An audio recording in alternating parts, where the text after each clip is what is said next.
प्रश्नावली 2A। पहला प्रश्न है सबसे छोटी पूर्ण संख्या बताइए। तो सबसे छोटी पूर्ण संख्या होती है 0। अगला प्रश्न है संख्या रेखा पर निम्नांकित पूर्ण संख्याओं को प्रदर्शित कीजिए।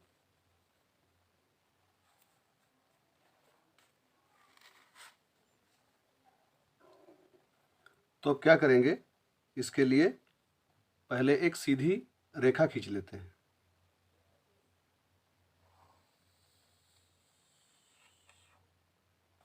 इस प्रकार से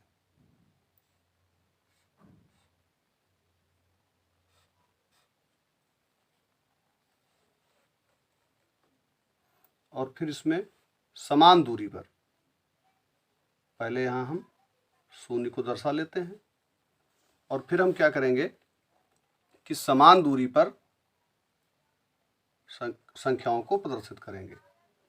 पूर्ण संख्याओं की शुरुआत होती है 0 से।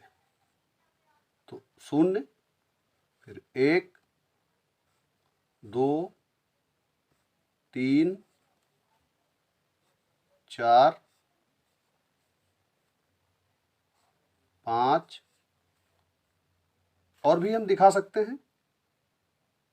वैसे हमको 5 तक ही पूर्ण संख्याएं दिखानी, इसलिए हम 5 तक दिखा रहे हैं। इसके बाद हम बिंदु बना सकते हैं कि आगे भी संख्याएं होती हैं।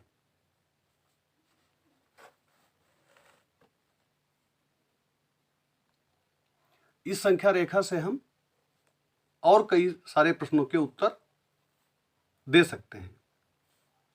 वो प्रश्न इस प्रकार है, जैसे हम यहां देखते हैं कि संख्या रेखा पर कोई भी संख्या हो, उस संख्या के ठीक बाईं ओर की जो संख्या है वो छोटी होती है और उस संख्या के कोई भी संख्या हो उसके जो दाहिनी ओर की संख्या होती है वो बड़ी होती है।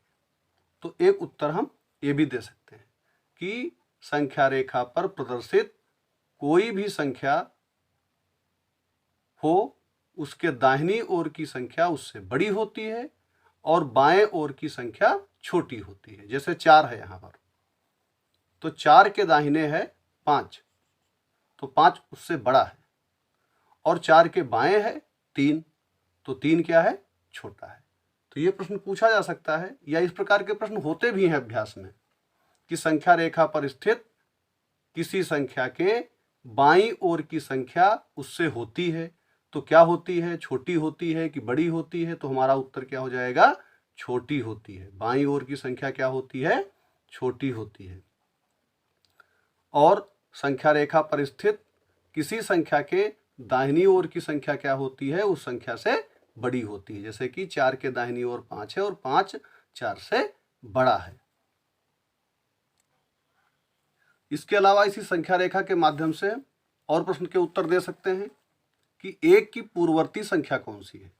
तो 1 की पूर्ववर्ती पूर्ण संख्या 0 है और 1 की अनुवर्ती पूर्ण संख्या कौन है, 2 है। पूर्ववर्ती होती है ठीक पहले की संख्या और अनुवर्ती होती है ठीक बाद की संख्या। ठीक बाद जो क्रम से आए वो क्या होती है, अनुवर्ती। अनुवर्ती का एक नाम और है उत्तरवर्ती, या इसी को परवर्ती भी कहते हैं। तो संख्या रेखा की मदद से हम आसानी से ये भी सीख सकते हैं कि 4 की अनुवर्ती कौन सी संख्या है, 5 है, क्योंकि 4 के तुरंत बाद ठीक बाद 5 आता है। 4 की पूर्ववर्ती कौन सी संख्या है, तो 3 है। अगला प्रश्न है 3 क्रमागत पूर्ण संख्याओं में पहली और तीसरी का योगफल 28 है, संख्याएं ज्ञात कीजिए।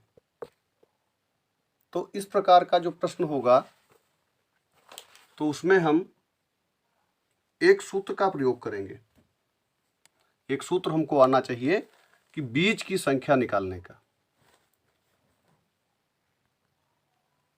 और वो सूत्र है बीच की संख्या बराबर पहली और तीसरी का योग बटा 2। तो प्रश्न में पहली और तीसरी का योग 28 है। पहली और तीसरी का योगफल यहां पर 28 दिया है। तो पहली और तीसरी का योगफल जब 28 है तो सूत्र में जहां पर पहली और तीसरी का योग लिखा है उसकी जगह पर हम क्या लिख देंगे 28 बटा 2। अब हम 2 से बांट देंगे तो 2 से एक बार, फिर एक बार और ये 4 बार। इस प्रकार हमें बीच की जो संख्या है वो प्राप्त हो जाएगी। इस प्रकार बीच की संख्या हमको 14 प्राप्त हो गई। तो जब बीच की संख्या 14 है तो फिर तीनों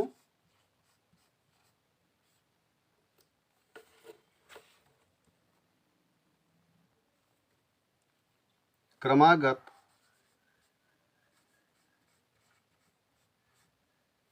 संख्याएं हो जाएंगी।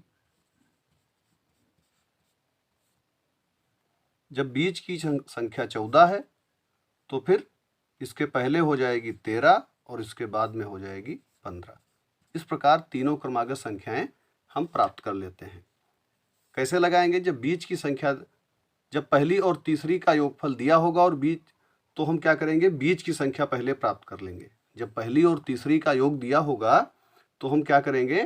पहले प्राप्त करेंगे बीच की संख्या। कैसे प्राप्त करेंगे? पहली और तीसरी का जो योग है उसको जब 2 से हम बांट देंगे, 2 से भाग कर देंगे तो हमको बीच की संख्या मालूम हो जाएगी, जैसा कि इस प्रश्न में हल किया गया है।